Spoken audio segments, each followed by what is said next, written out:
Clouds is the true story of my friend, Zach Sobiek, a 17-year-old musician who finds out in the last year of his life that he had osteosarcoma. Before he died, Zach used his time to spread his music and his joy. Our movie is a celebration of that. Throughout the making of the movie, magical things would happen that had no explanation. We called it the Zach effect. Zach was just this pure spirit, and I think he had a hand in placing everyone where they were supposed to be. Could you take a picture for us? One of his greatest wishes was that his group of friends would become closer after he died. So by the very end of the movie, I wanted to reveal the Z Cloud in a really cool way, because that's how Zach showed up for them. That's a Z, right?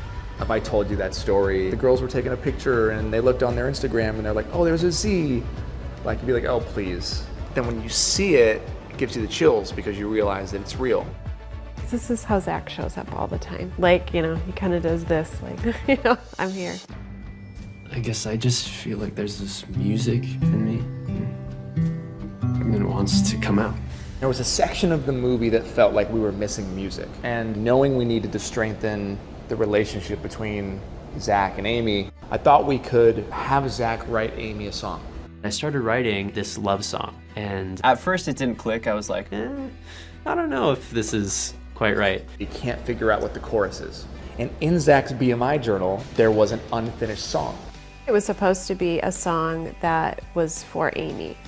And I looked at the lyrics. The lyrics fit perfectly with the song that I had written. Zach came in and wrote the song with me. That was that. My little dancer, this isn't the end, 'cause in your eyes I'll always be my little dancer's boyfriend.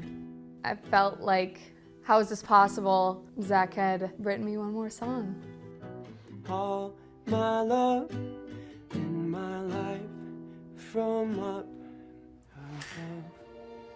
I think when you make a movie about a real person, in this case, a 17-year-old processing his impending death, I think it's really important to honor the story by having as much of their physical lives present in the movie. I like having Zach's belongings, but I want to share them with other people. This is a part of him living on. So the Sobieks have actually let us bring all of Zach's clothes from his closet to be used in the film. Bonjour.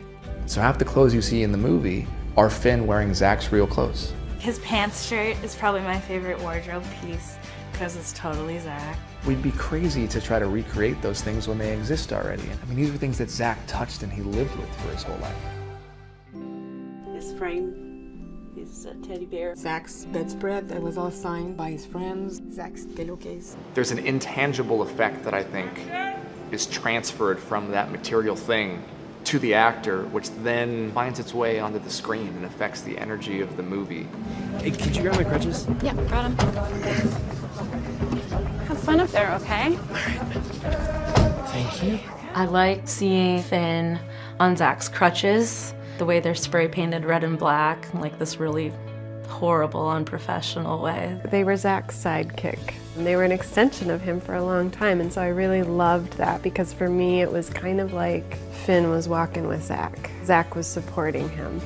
Every single day on set, I'm connecting to Zach. It felt very honest. When Finn is recording Clouds, not only is he wearing Zach's shirt, but he's using Zach's guitar. And those little things are how Zach kind of comes through and changes the fabric of the movie from wherever he is.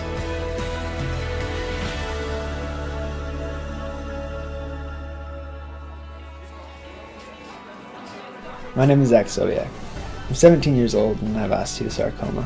You'll have to read that chapter in your own. I've been told I have a few months to live, but I still have a lot of work to do.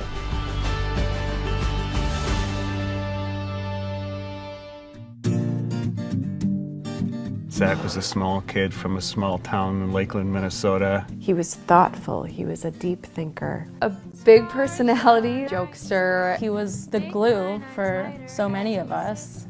You guys know him for Dave? We had encouraged him to explore songwriting.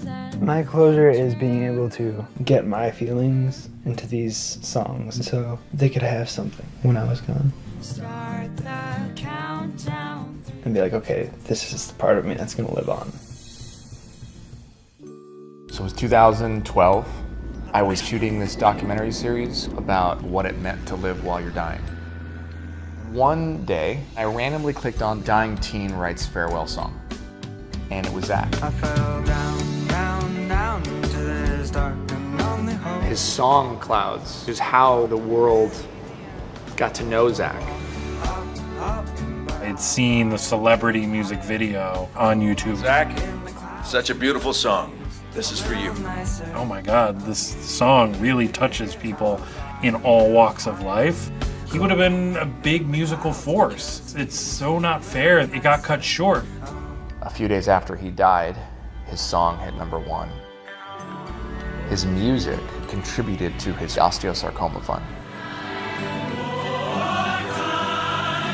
There's a lot more to be done in the world, and I know that Zach and music and love can make it happen.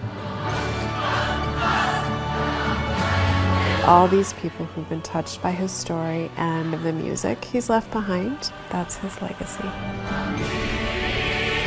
I want everyone to know, you don't have to find out you're dying to start living.